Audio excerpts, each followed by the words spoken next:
The hushed atmosphere inside the Four Seasons Hotel Seoul felt almost unreal, as though the entire space was holding its breath in anticipation of something long overdue. The large conference hall, usually reserved for major forums or high-profile industry summits, had been transformed into a carefully lit stage. Dozens of journalists filled the rows of seats, some adjusting their recorders, others typing early drafts of articles they hadn't yet fully understood. For years, the media had danced around silence, his silence, and every rumor, every new speculation, had been met with the same unyielding quiet from Joong-ki. But today, that silence was finally breaking. The news alert that Joong-ki would be giving a rare and personal statement had spread like wildfire across the entertainment world. It was not a promotional event, not a drama launch, not a charity conference. It was something else entirely, something more vulnerable. The notice had simply read, Joong-ki to address long-standing personal matters. That cryptic sentence alone was enough to fill every major newsroom with shock and confusion. For years, he had remained completely mute about his past marriage, offering not a single sentence beyond the official announcement. Even during interviews, he navigated the topic with calm, practiced evasion. He neither defended himself, nor clarified rumors, nor countered the waves of criticism and speculation that occasionally surfaced. The room dimmed slightly as staff performed final sound checks. At the far end of the hall, soft murmurs could be heard, reporters whispering to one another, unsure of what tone the actor would take. Would he finally defend himself? Would he talk about blame? About regret? Or would he simply brush past it, revealing nothing once again? No one knew. And perhaps that uncertainty was precisely why the hallway outside had been packed with fans hours before the event even began. A decade-long career, a global reputation, and a heartbreak followed by silence, these things had crafted a mystery no fiction writer could have scripted better. When Joong-ki finally walked in, the shift in the room was immediate and unmistakable. He looked older, not physically, but emotionally, as though the weight of years had settled onto his shoulders in the form of calm maturity. His black suit was crisp but understated, without embellishment. His posture was straight, but his eyes revealed a softness that hinted at something deeper, something fragile beneath the polished exterior. Cameras clicked in rapid bursts, but he didn't flinch. Instead, he bowed deeply, longer and lower than anyone expected. The kind of bow that acknowledged not wrongdoing, but responsibility. As he lifted his head, his expression was composed, yet faintly tremored by emotion he was clearly fighting to keep contained. He approached the podium with slow, steady breaths, and when he gripped a microphone, the hall fell into complete silence. "I have remained silent for a long time," he began, his voice surprisingly gentle, almost fragile. "Not because I had nothing to say, but because my words would have held too much weight." It was a confession, not to a crime, not to an incident, but to the gravity his voice carried. The room shifted, even the clicking of cameras softened. "I knew that anything I said could have been misinterpreted, exaggerated, turned into a weapon that hurt someone who used to be very precious to me." He paused briefly, as though sorting through emotions that had long been buried under discipline. "And so I chose silence. For myself, but for her." No one moved. The room was frozen in that moment of truth, unexpectedly tender, painfully honest. "I want to be clear about one thing," he continued. "The person I shared my past with, Hye-kyo, never deserved the harsh words, the speculations, or the blame placed upon her. She worked hard. She loved sincerely. And she lived with dignity throughout everything." The statement landed with the weight of years, years of rumors suggesting coldness, incompatibility, betrayal, secrecy. Joong-ki spoke with the steadiness of someone committed to protecting a memory, not exposing it. "When we were together," he said, "there were many warm and quiet moments that the world never saw. Late-night conversations on the balcony. Meals we tried to cook together despite our schedules. When one of us left a note for the other because we were too busy to meet face to face. We were two people trying, sincerely trying." His voice grew softer with each word. It wasn't nostalgia, it was sincerity. That cannot be faked because it is rooted in lived experience. "Those moments were real," he said. "They mattered to me then. And they still matter in a respectful way now." He took another slow breath as the air thickened with emotion. "But marriages do not fail because of one person alone. I have seen stories that place blame solely on her, or solely on me. And the truth is simpler and more human than that. His eyes lowered, as though acknowledging something painful. I was not perfect. There were times when work consumed me. Times when I didn't communicate well. Times when I didn't know how to support her in the way she needed. The admission stunned the room. Joong-ki was known for his professionalism, public composure, his near-flawless image. To see him confess imperfection, not as scandal, but as humanity, felt unexpectedly intimate. I have heard people ask, "Who is at fault?" he continued. But that question is unfair.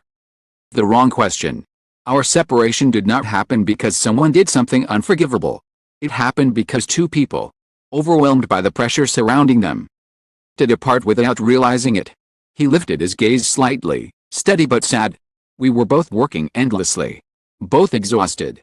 Both unsure of how to reach for the other as the distance quietly grew.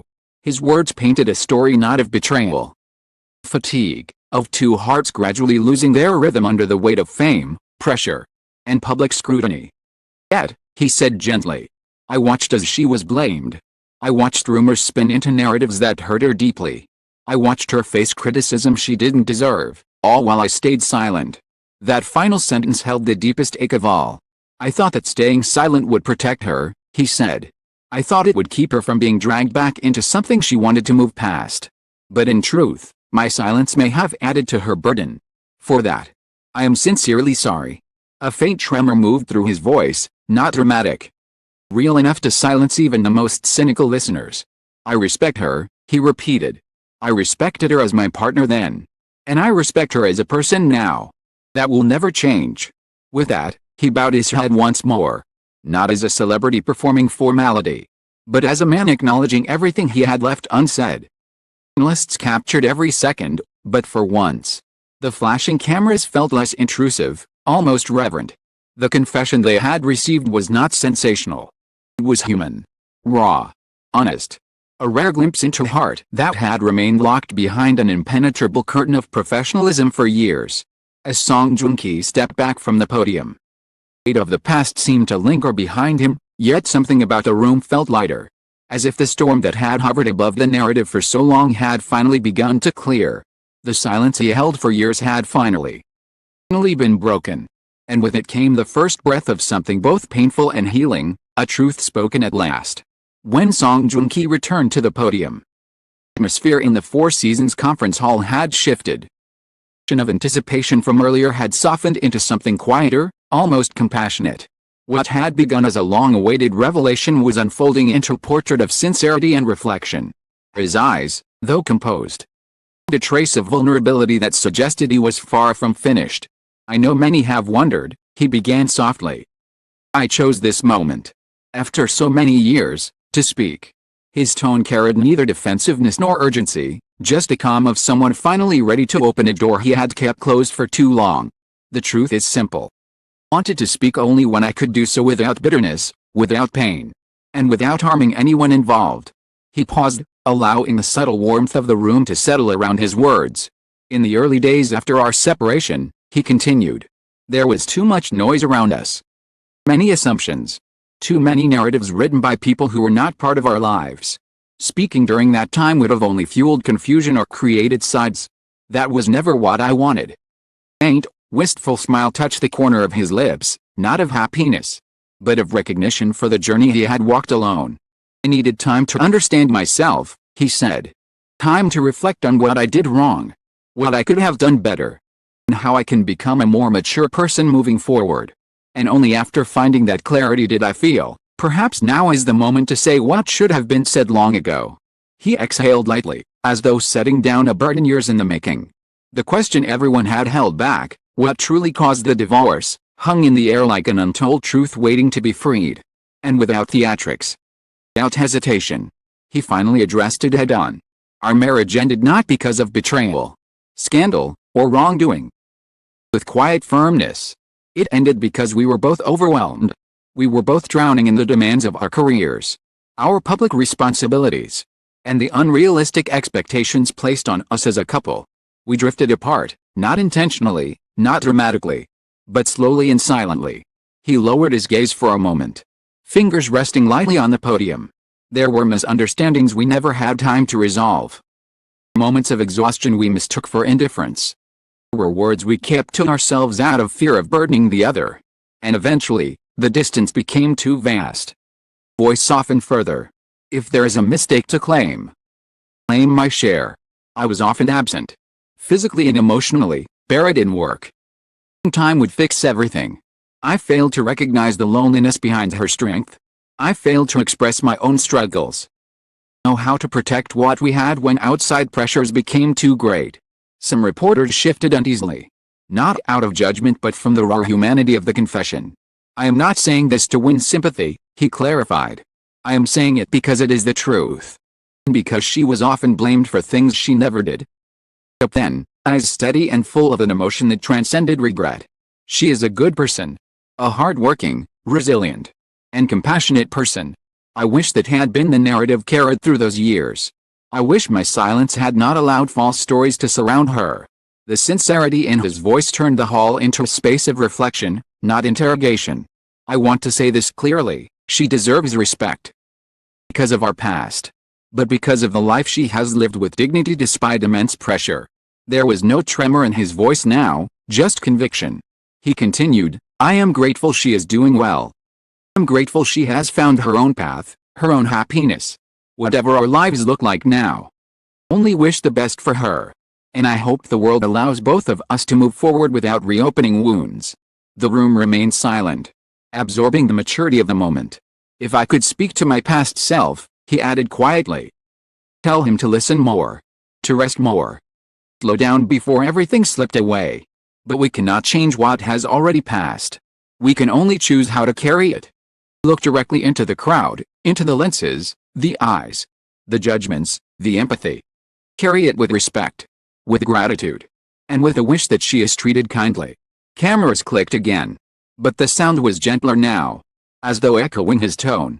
As the press conference neared its end, Joong-ki bowed deeply for a final time, a bow not for apology, but for closure, respect, and sincerity. Others did not rush him with hostile questions, instead, they asked thoughtful ones, recognizing the rare vulnerability he had offered. And for each question, he responded with the same steady calm. Repeating variations of the same truth, there was no villain in their story. Only two people who once tried and learned. When he finally stepped away from the podium, the hall did not erupt in chaos. It breathed with him. It let him go in silence. The same silence he had held all these years, but now transformed into something gentler, something healing. Outside, early articles began to publish. Social media flooded with reactions not of anger or shock but of empathy. Finally, a respectful ending. Spoke like a real man, mature and honest. No bitterness, no blame. Just grace. Both deserve peace. That evening, as Seoul City lights flickered against the winter sky, one truth remained clear: Joong-ki had not broken his silence to defend himself, nor to rewrite history. He had done it to honor a past that deserved respect. Release both himself and Song Hye-kyo from the weight of years of speculation. The silence was over, but the dignity remained.